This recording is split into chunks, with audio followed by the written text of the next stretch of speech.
नमस्कार भाई सभी साथियों को। कैसे हो आप सभी? उम्मीद करते हैं काफ़ी अच्छे होंगे। तो भाई जो हम आर्टिकल डेली की डेली डिस्कस कर रहे हैं ना, वो वीडियो आपको डेली देखनी पड़ेगी भाई। इंग्लिश रीडिंग एक टाइम टेकिंग प्रोसेस है, इसमें जो है टाइम लगेगा। आप 3 महीने 6 महीने लगातार देखो भाई, ऐसा नहीं है कि आज देख लिया फिर नहीं देखा। समझ रहे हो? ये डिस्कशन आपको डेली देखना भी पड़ेगा और जो वर्ड्स हैं वो नोट्स भी उसके नोट्स भी बनाने पड़ेंगे। ठीक है? अदरवाइज जो है हमने जो पीडीएफ प्रोवाइड करवाई है वहाँ से आप देख सकते हो।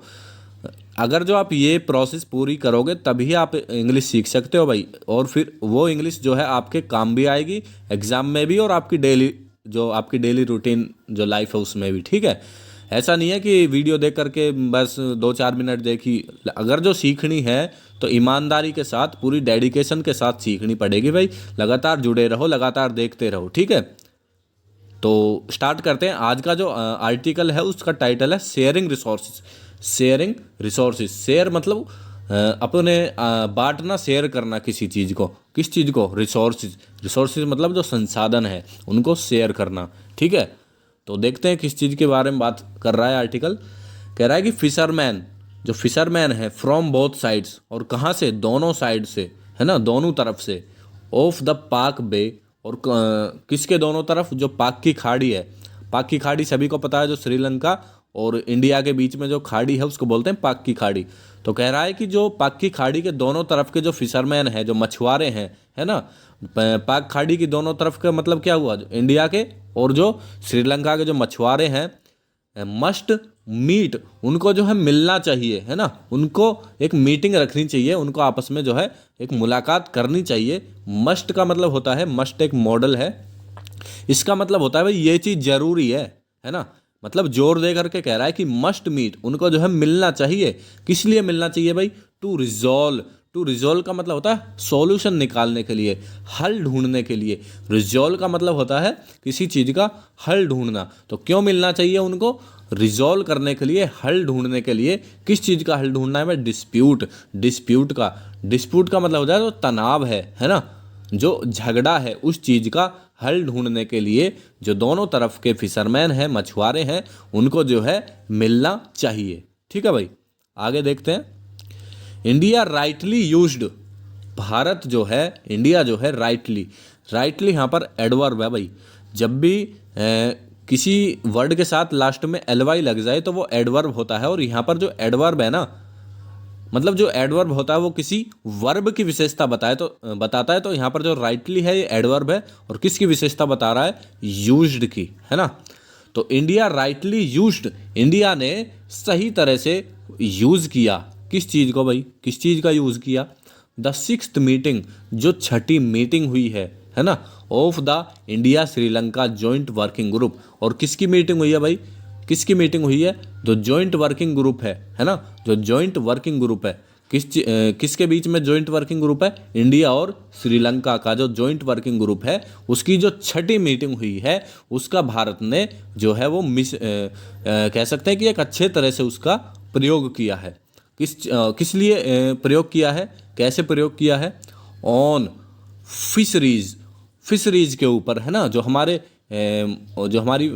मछली उत्पादन का जो सेक्टर है उसके लिए आ रहा है फिशरीज। तो फिशरीज को लेकर के यहाँ पर इस प्लेटफॉर्म का भारत ने जो है सही तरह से यूज़ किया है। ठीक है? इन कोलंबो ऑन अक्टूबर 29, कोलंबो में 29 अक्टूबर को, कभी भी किसी भी डेट से पहले ऑन का यूज़ होता है, तो यहाँ पर आ गया ऑन। तो इन कोलंबो में ऑन अक्टूबर 29 अक्टूबर को एज एन अपॉर्चुनिटी, एक अवसर के रूप में। एज एन का मतलब होता है के रूप में, तो एज एन अपॉर्चुनिटी, एक अवसर के रूप में। To again call for a meeting, और एक बार फिर। कौन सा अवसर भाई? टू अगेन कॉल फॉर, एक बार फिर। कॉल फॉर का मतलब होता है डिमांड करना, मांग करनी। तो एक बार फिर करना है, मतलब एक बार फिर मांग की है। किसकी? ए मीटिंग की बिटवीन। अब मीटिंग किसके बीच में? उसके लिए बिटवीन लग गया, और बिटवीन के साथ हमेशा एंड आता है भाई। ठीक है? बिटवीन के साथ हमेशा एंड आता है। तो ए मीटिंग बिटवीन फिशरमैन, मछुआरों के बीच में, ऑफ बोथ कंट्रीज। ठीक है? दोनों देशों के मछुआरे के बीच में। टू रिजॉल्व करने के लिए, हल करने के लिए। क्या हल करना है? द वेक्स्ड का मतलब होता है विवादास्पद, है ना। तो जो वेक्स्ड है, जो विवादास्पद प्रॉब्लम है, जो एक समस्या है, किसको लेकर? ऑफ फिशिंग इन द पाक बे, जो पाक की खाड़ी में जो फिशिंग है उसको लेकर के जो समस्या है उसका हल ढूंढने के लिए दोनों देशों को एक साथ जो है मीटिंग करनी होगी। ठीक है भाई, आगे आ जाओ। इन ए मीटिंग, एक मीटिंग में, इन कोलंबो में, between India's high commissioner Santosh Jha and Sri Lankan president Anurag Kumar Dissanayake. देखना भाई, कह रहा है कि इन ए मीटिंग, एक मीटिंग में, और मीटिंग कहाँ हुई है? इन कोलंबो। किसी भी सिटी से पहले इन का यूज़ होता है, तो कोलंबो से पहले इन का यूज़ हुआ है। ठीक है, तो एक मीटिंग हुई है कोलंबो में बिटवीन इंडियाज हाई कमिश्नर। अब देखना भाई, इंडिया के साथ एपेस्ट्रोफी लगाकर एस लगा है, ये जो ऊपर इस तरह का कोमा होता है इसको बोलते हैं एपेस्ट्रोफी। ठीक है, तो इंडिया के साथ एपेस्ट्रोफी लगाकर एस लगा है, इसका मतलब होता है इंडिया का, है ना, इंडिया का। तो इंडिया का जो हाई कमिश्नर है, जो उच्च कमिश्नर है, उच्च आयुक्त है, संतोष झा। और हाई कमिश्नर कौन है? संतोष झा। एंड, और किसके बीच में? India's high commissioner Santosh Jha and, between के साथ एंड लगा हुआ है, एंड श्रीलंकन प्रेसिडेंट। और देखना भाई, श्रीलंकन क्यों आया है? क्योंकि यहाँ पर हमें एडजेक्टिव चाहिए, और श्रीलंकन एक एडजेक्टिव है, या फिर हमें चाहिए श्रीलंकाज, है ना, क्योंकि श्रीलंका का या श्रीलंकन का मतलब होता है श्रीलंकीय, है ना। यहाँ पर श्रीलंका नहीं लगा सकते क्योंकि श्रीलंका क्या हो जाएगा? नाउन हो जाएगा, तो यहाँ पर हमने श्रीलंकन लगाया है। तो एंड श्रीलंकन प्रेसिडेंट, जो श्रीलंका के जो राष्ट्रपति हैं अनुराग कुमारा दिशानायके, और उनका क्या नाम है? अनुराग कुमारा दिशानायके। ठीक है, कह रहा है कि एक मीटिंग में, और मीटिंग कहाँ हुई है? कोलंबो में। किस किस के बीच हुई है? बिटवीन लगाकर बता रहा है कि इंडिया के जो हाई कमिश्नर है और श्रीलंका के जो प्रेसिडेंट है। ठीक है, तो इस मीटिंग में स्ट्रेस का मतलब होता है जोर, प्रेशर। तो जो जोर है वाज लेड ऑन का मतलब होता है दिया जाना, डालना, है ना, ले ऑन, डालना। यहाँ पर लेड ऑन जो है ले ऑन की थर्ड फॉर्म है। ठीक है, और पैसिव वॉइस बन रहा है क्योंकि वाज के साथ थर्ड फॉर्म आ गई। ठीक है, तो जो स्ट्रेस है, जो जोर है, वो दिया गया किस पर? On the importance. ठीक है, जोर किस पर दिया गया? इम्पोर्टेंस। स्ट्रेस के साथ हमेशा ऑन का प्रयोग होता है, ये चीज़ ध्यान रखेंगे। तो स्ट्रेस जो है डाला गया, जोर जो है डाला गया किसके ऊपर?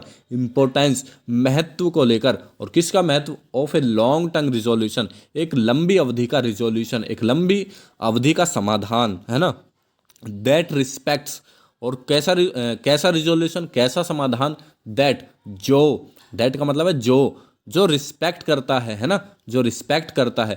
अब क्योंकि देखो रिजोल्यूशन यहाँ पर क्या है? सिंगुलर है, इसलिए जो वर्ब आई है वो एस या ई एस लग करके आई है, वी फर्स्ट प्लस एस या ई एस। ठीक है, तो जो रिजोल्यूशन है वो रिस्पेक्ट करता है द नीड्स ऑफ फिशरमैन। किसकी रिस्पेक्ट करता है भाई? जो ज़रूरतें हैं, किसकी? फिशरमैन की, मछुआरों की जो ज़रूरतें हैं उसकी जो है रिस्पेक्ट करता है ना। एंड प्रमोट्स, और प्रमोट करता है, बढ़ावा देता है। अब देखना, जब भी दो वर्ब आए ना एक सेंटेंस में और एंड से जुड़ी हो, तो दोनों वर्ब जो है एक समान आएंगी। जैसे यहाँ पर वी प्लस एस या ई एस है और यहाँ पर भी वी प्लस एस है। ठीक है, तो दोनों वर्ब जो है एक जैसी आएंगी। तो resolution that respects the needs of fisherman, वो रिजोल्यूशन जो रिस्पेक्ट करता है मछुआरों की आवश्यकताओं का। एंड प्रमोट्स, और प्रमोट करता है किस चीज़ को? कोऑपरेशन का मतलब होता है सहयोग को। ठीक है, आगे आ जाओ। मिस्टर दिशानायके, जो मिस्टर दिशानायके हैं, अफर्म्ड का मतलब होता है जोर देकर कोई बात कहनी, है ना, पुष्टि के साथ कहनी, दृढ़ता के साथ कहना। तो मिस्टर दिशानायक अफर्म्ड, जो मिस्टर दिशानायक हैं उन्होंने क्या किया? उन्होंने जोर देकर कहा हिज कमिटमेंट, जो उनकी कमिटमेंट है, कमिटमेंट का मतलब प्रतिबद्धता है, टू प्रोटेक्टिंग। अब एक चीज़ देखना भाई, टू के साथ या तो प्रोटेक्ट लगेगा या खाली प्रोटेक्टिंग आ सकता है, क्योंकि जब टू के साथ कोई वर्ब आती है तो वो बनती है इन्फिनेटिव, और इन्फिनेटिव होता है नाउन। ठीक है, तो टू के साथ या तो प्रोटेक्ट लगेगा या खाली प्रोटेक्टिंग आएगा, टू नहीं आएगा। ठीक है, खाली प्रोटेक्टिंग आएगा, टू नहीं आएगा। क्यों नहीं आएगा भाई? प्रोटेक्टिंग जो है वो एक जीरंड है ना, या तो जीरंड आ सकती है या इन्फिनेटिव आ सकती है। जब भी किसी वर्ब में आईएनजी लगा दे तो वो जीरेंड फॉर्म बनती है और उसको नाउन बन जाता है। तो प्रोटेक्टिंग यहाँ पर नाउन है। तो फिर ये टू और प्रोटेक्टिंग एक साथ क्यों आ गए? टू और प्रोटेक्टिंग एक साथ क्यों आ गए? ठीक है, तो टू क्यों आया है भाई? टू आया है कमिटमेंट के साथ। जब हम किसी के प्रति कमिटमेंट होती है ना हमारी, तो उसके साथ लगता है टू। ये टू यहाँ पर प्रोटेक्ट के साथ नहीं लगा, ये टू लगा है कमिटमेंट के साथ। जो उनकी कमिटमेंट है किसके प्रति? टू। प्रोटेक्टिंग, प्रोटेक्ट करने की, है ना, प्रोटेक्ट करने की। क्या प्रोटेक्ट करना है? श्रीलंकाज इंटरेस्ट। जो श्रीलंका के, अब देखना एपस्ट्रोफी लगाकर ऐसा आया है तो इसका मतलब के, श्रीलंका के, जो श्रीलंका के जो इंटरेस्ट हैं उनको जो है यहाँ पर प्रोटेक्ट करना है। ठीक है, कह रहा है कि जो मिस्टर दिशानायके हैं उन्होंने दृढ़ता से यह कहा है कि जो श्रीलंका के इंटरेस्ट हैं उनको क्या करना है? प्रोटेक्ट करना है। फिर कह रहा है कि वीक्स अर्लियर, सप्ताहों पहले, वीक्स मतलब सप्ताहों, कई सप्ते की बात कर रहा है, सप्ताहों पहले, when India's external affairs minister, जब भारत के, है ना, फिर दोबारा देखो इंडिया के साथ ऐसा आ गया एपस्ट्रोफी लगकर, तो भारत के एक्सटर्नल अफेयर्स मिनिस्टर, जो बाहरी मामलों के मंत्री हैं, जो विदेश मंत्री हैं, कौन है? एस जयशंकर। ठीक है, मैट द प्रेसिडेंट। अब देखना भाई, मैट यहाँ पर एक ऐसी वर्ब है जो अपने साथ कोई प्रेपोजिशन नहीं लेती, अगर तो सिंपल सेंटेंस के साथ आती है। ठीक है, तो जैसे कि यहाँ पर आई लव यू, लव कोई प्रेपोजिशन नहीं ले रहा, आई लव टू यू नहीं होता वहाँ पर, है ना। तो इसी तरह से आई मेट द प्रेसिडेंट, यहाँ पर भी मैट के साथ कोई भी यहाँ पर प्रेपोजिशन नहीं लगेगी। ठीक है, और इसी तरह से होता है रिस्पेक्ट, है ना, रिस्पेक्ट के साथ भी कोई प्रेपोजिशन नहीं लगती, डायरेक्ट आता है I respect my parents, I respect you, है ना। इसी तरह से आया है कि जो विदेश मंत्री हैं वो मिले हैं, मीट की सेकंड फॉर्म है ना। मुझे कैसे पता चला भाई सेकंड फॉर्म है? क्योंकि अगर जो यहाँ पर थर्ड फॉर्म होती तो इससे पहले हैज़ का यूज़ होता, हैज़ का। ठीक है, लेकिन यहाँ पर हैज़ नहीं है तो इसका मतलब है सेकंड फॉर्म है। ठीक है, तो जो जयशंकर हैं वो मिले, किससे मिले भाई? The president. अब प्रेसिडेंट के साथ दा क्यों लग गया? क्योंकि हमें पता है भी कौन से प्रेसिडेंट हैं, है ना। इस प्रेसिडेंट के बारे में हम पहले जो है बात कर चुके हैं, इसलिए हमें पता है कि कौन सा प्रेसिडेंट, तो एक स्पेसिफिक प्रेसिडेंट है, इसलिए इसके साथ यहाँ पर दा आ गया। ठीक है, तो कह रहा है कि जो एक्सटर्नल अफेयर्स, जो बाहरी मामलों के मंत्री हैं एस जयशंकर, वो प्रेसिडेंट से मिले, है ना। The subject had come up, और जो सब्जेक्ट है, अब देखना सब्जेक्ट के साथ दा क्यों आ गया? क्योंकि हमें पता है कि वो कौन से विषय के बारे में बात कर रहा है, कौन से सब्जेक्ट के बारे में बात कर रहा है। क्या सब्जेक्ट है भाई? जो फिशर से, जो फिशिंग से रिलेटेड वो सब्जेक्ट है, उसकी बात कर रहा है, इसलिए यहाँ पर ये स्पेसिफिक हो गया, तो इसके साथ यहाँ पर दा लग गया। ठीक है, तो the subject had come up, जो सब्जेक्ट है वो आया था, कम अप मतलब आया था, किसके लिए भाई? फॉर डिस्कशन के लिए, है ना। आगे देखो, the idea of talks between fisherman seems to have takers, जो आइडिया है ना, जो आइडिया है, कौन सा आइडिया भाई? टॉक्स का, बातचीत का, बिटवीन बीच में, किसके बीच में? फिशरमैन, मछुआरों के बीच में, सीम्स टू हैव टेकर्स, इसका क्या मतलब है? सीम्स टू हैव टेकर्स का क्या मतलब है? यहाँ पर जो सीम्स है, सीम्स का मतलब होता है ऐसा लगता है, ऐसा प्रतीत होता है। कैसा प्रतीत होता है भाई? हैव टेकर्स मतलब लोगों ने उसको जो है एक्सेप्ट किया है, लोग जो है उसको लेकर, चीज़ों को लेकर जो है लोग जो है खुश हैं। टेकर्स का मतलब होता है लोग जब किसी चीज़ को लेकर एक्सेप्टेंस कर लेते हैं किसी चीज़ की, है ना, किसी चीज़ को एक्सेप्ट कर लेते हैं। तो क्या कह रहा है कि जो आइडिया है ऑफ टॉक्स, बातचीत का, बिटवीन फिशरमैन, मछुआरों के बीच में, सीम्स टू हैव टेकर्स, ऐसा लगता है कि वो जो है लोग जो है उस चीज़ को लेकर राजी हो गए हैं, है ना। ऑन अक्टूबर 25 अक्टूबर को, अब किसी भी डेट से पहले ऑन का यूज़ होता है तो ऑन लग गया, तो ऑन अक्टूबर 25 अक्टूबर को फिशरमैन, जो मछुआरे हैं, स्टेज्ड, उन्होंने रखा है, स्टेज यहाँ पर स्टेज की सेकंड फॉर्म है और इसका मतलब होता है प्रस्तुत करना, तो उन्होंने स्टेज किया है ए डेमोन्स्ट्रेशन का मतलब होता है भाई, डेमोन्स्ट्रेशन का मतलब प्रदर्शन कह सकते हो। ठीक है, तो फिशरमैन जो है उन्होंने एक प्रदर्शन किया इन इन रामेश्वरम। रामेश्वरम यहाँ पर कोई सिटी है तो उससे पहले इनका यूज़ हुआ है। वांटिंग टॉक्स, वांटिंग टॉक्स, और कौन सा किस चीज़ के लिए डेमोन्स्ट्रेशन किया है? वांटिंग टॉक्स, बातचीत के लिए। बातचीत वो चाहते हैं, बातचीत करना चाहते हैं, इसलिए मछुआरों ने एक प्रदर्शन किया है, एक स्टेज किया है डेमोन्स्ट्रेशन को, ठीक है। फिर देखिए नियरली 8 months एगो, लगभग, इस नियरली का मतलब होता है लगभग, है ना, अराउंड। तो लगभग जो है 8 महीने पहले representative of the fisher folk, fisher folk का मतलब होता है वे मछुआरे, है ना। तो जो मछुआरों के जो रिप्रेजेंटेटिव्स थे, जो प्रतिनिधि थे, फ्रॉम द नॉर्दर्न प्रोविंस, और कहाँ से? फ्रॉम लगाकर बता रहे हैं कहाँ से? फ्रॉम द नॉर्दर्न प्रोविंस, जो उत्तरी प्रांत है। नॉर्दर्न मतलब उत्तरी और प्रोविंस मतलब प्रांत। तो जो उत्तरी प्रांत है, हैड अपील्ड। तो देखना भाई, जो रिप्रेजेंटेटिव्स हैं इन्होंने हैड अपील्ड, इसकी रिप्रेजेंटेटिव्स की वर्ब है अपील्ड। तो इन्होंने क्या किया? अपील की थी फॉर नेगोशिएशंस, नेगोशिएशन के लिए, वार्ता के लिए। नेगोशिएशंस का मतलब होता है वार्ता, ठीक है। तो इन्होंने जो है वार्ता के लिए अपील की थी with their Tamil Nadu counter parts. और जो है वार्ता किसके साथ करनी है? नेगोशिएशन किसके साथ करनी है?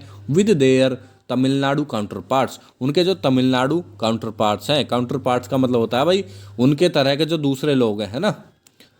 मतलब तमिलनाडु के जो फिशरमैन हैं उनकी बात कर रहा है। काउंटर पार्ट्स का मतलब होता है आप किसी एक व्यक्ति की तरह जो अन्य दूसरे लोग हैं, ठीक है। तो कह रहा है कि तमिलनाडु काउंटर पार्ट्स, जो तमिलनाडु के मछुआरे हैं उनके साथ उन्होंने नेगोशिएट करने की जो है अपील की थी। Despite their complaints, despite their complaints about destructive bottom trawling. Destructive bottom trawling क्या होती है भाई? डिस्ट्रक्टिव का मतलब जो तहस नहस कर दे, है ना, जो डिस्ट्रक्ट कर दे, बिगाड़ दे। किसको? Bottom trawling. जो बॉटम मतलब जो समुद्र के नीचे की जो चीज़ होती है उनको डिस्ट्रक्ट कर देती है, इस तरह की ट्रॉलिंग होती हैं। मतलब मछली पकड़ने की जो ट्रॉलिंग होती हैं वो इस तरह की होती हैं कि सारे के सारी व्यवस्था को बिगाड़ देती हैं, समुद्री व्यवस्था को। उसके लिए यूज़ हुआ है डिस्ट्रक्टिव बॉटम ट्रॉलिंग, ठीक है।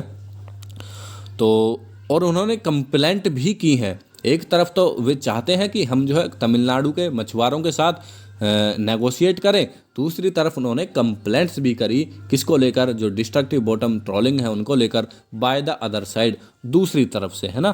तो एक तरफ तो वो नेगोशिएट करना चाहते हैं और बाय द अदर साइड दूसरी तरफ से वो उन्होंने कंप्लेंट्स की हैं, है ना। It is up to Sri Lanka to respond, अब यह निर्भर है। इट इज़ अप टू मतलब यह अब श्रीलंका के ऊपर है भाई, है ना। टू रिस्पॉन्ड, रिस्पॉन्ड करना, है ना। रिस्पॉन्ड मतलब कोई अपना प्रतिक्रिया देना। अब ये जो है श्रीलंका का काम है, ये कह रहा है, ठीक है भाई। तो यहीं पर ख़त्म करते हैं आज की इस वीडियो को। ज़्यादा लंबा नहीं खींचते हैं, थोड़ा टाइम लगा होगा क्योंकि चीज़ें जो है समझाने में टाइम लगता है, ठीक है। एक एक चीज़ जो है आपको बतानी पड़ती है, ग्रामर रूल्स कहाँ से किस तरह से लगे हुए हैं वो चीज़ बतानी पड़ती है।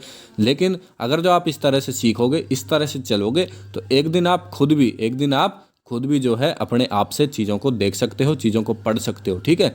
और जो बाकी यहाँ जितने भी डिफ़िकल्ट वर्ड्स आए हैं, जितने भी ग्रामर रूल्स आए हैं, उनको PDF के द्वारा जो है टेलीग्राम पर प्रोवाइड करवा दिया जाएगा। आप वहाँ पर जाकर चीज़ों को देख सकते हो, ठीक है।